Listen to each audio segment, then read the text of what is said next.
Champions league ഫൈനലിൽ 0-1 Manchester സിറ്റിയെ Chelsea തോൽപ്പിച്ചപ്പോൾ ഉയർന്നു നിന്നത് ഒരു പേരായിരുന്നു: എൻഗോള കാൻറ്റെ. തലക്കെട്ടുകൾ ഭരിച്ച് സ്റ്റാറ്റസുകളിൽ നിറഞ്ഞു നിന്ന ചെൽസിയുടെ സ്വന്തം മിഡ്ഫീൽഡർ. ലക്ഷക്കണക്കിന് ഫുട്ബോൾ പ്രേമികളെയും ലോകത്തെ തന്നെയും ത്രസിപ്പിക്കുന്ന, പ്രചോദിപ്പിക്കുന്ന പേരായി മാറി എൻഗോള കാൻറ്റെ. ചെറുപുഞ്ചിരിയോടെ കളത്തിനകത്തും പുറത്തും ലാളിത്യം കൊണ്ടും മനുഷ്യത്വം കൊണ്ടും ഹൃദയങ്ങൾ കീഴടക്കുന്ന താരം. ഇത് അദ്ദേഹത്തിൻ്റെ കഥയാണ്. മാഞ്ചസ്റ്റർ സിറ്റി ചെൽസി ഫൈനൽ പോരാട്ടത്തിൽ മാൻ ഓഫ് ദി മാച്ചായ എൻഗോള കാൻറ്റെ ഒരു ദിവസം കൊണ്ട് ഉയർന്നു വന്നതല്ല. സ്വപ്നങ്ങളും പോരാട്ടങ്ങളും നിറഞ്ഞ ഒരു ചരിത്രമുണ്ട് ആ മനുഷ്യന്. 1901 ഒരു ദരിദ്ര കുടുംബത്തിലാണ് കാൻറ്റെ ജനിക്കുന്നത്. ആഫ്രിക്കയിൽ നിന്ന് ഫ്രാൻസിലേക്ക് കൂടുമാറിയ ഒരു കുടുംബം. ചെറുപ്പത്തിൽ തന്നെ പിതാവിനെ നഷ്ടപ്പെട്ട കാൻറ്റെ കുപ്പിയും പാട്ടയും പെറുക്കിയാണ് തൻ്റെ അമ്മയെയും കുടുംബത്തെയും സഹായിച്ചത്.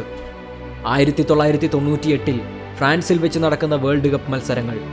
ഫൈനൽ മത്സരത്തിൽ ഗ്രൗണ്ടിലെ വേസ്റ്റ് മാനേജ്മെൻറ്റ് ചെയ്യാൻ കാൻറ്റെയും ഉണ്ടായിരുന്നു. അന്നത്തെ ഫ്രാൻസിൻ്റെ വേൾഡ് കപ്പ് വിജയം കാൻറ്റെയെ വല്ലാതെ പ്രചോദിപ്പിച്ചു. ഫുട്ബോളുമായി പ്രണയത്തിലാക്കി. ഫുട്ബോൾ ഒരു വലിയ സ്വപ്നമായി കാൻറ്റെയുടെ മനസ്സിൽ ഉറച്ചു. പിന്നെ തീരാത്ത ആഗ്രഹവുമായി അധ്വാനത്തിൻ്റെയും അലച്ചിലിൻ്റെയും നാളുകൾ.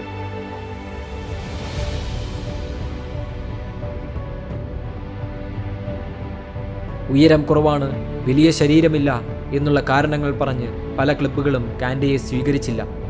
2010 ലോക്കൽ ക്ലബ്ബിൽ കളി തുടങ്ങി. 2015-16 ലെയ്സ്റ്റർ സിറ്റിക്ക് വേണ്ടി കളിക്കുമ്പോഴാണ് ആദ്യമായി ശ്രദ്ധിക്കപ്പെടുന്നത്.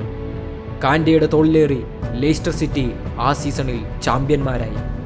2016 32 മില്യൺ യൂറോ മുടക്കി 5 വർഷത്തെ കരാറുമായി ചെൽസി സ്വന്തം മടിത്തട്ടിലേക്ക് കാൻറ്റെയെ സ്വീകരിച്ചു. 2016-17 സീസണിൽ ചെൽസി പ്രീമിയർ ലീഗ് ചാമ്പ്യൻസായി. 90 മിനിറ്റും അപാര സ്റ്റാമിനയുമായി ആക്രമണവും പ്രതിരോധവും അപാരമായ മെയ്വഴക്കത്തോടെ കൈകാര്യം ചെയ്യുന്ന കാൻറ്റെ ഒരു നിമിഷം പോലും അദ്ദേഹം കളത്തിൽ തളരില്ല. കാരണം അത്ര വിയർപ്പൊഴുക്കി തന്നെയാണ് ആ കുരുന്ന് വളർന്നു വന്നത്.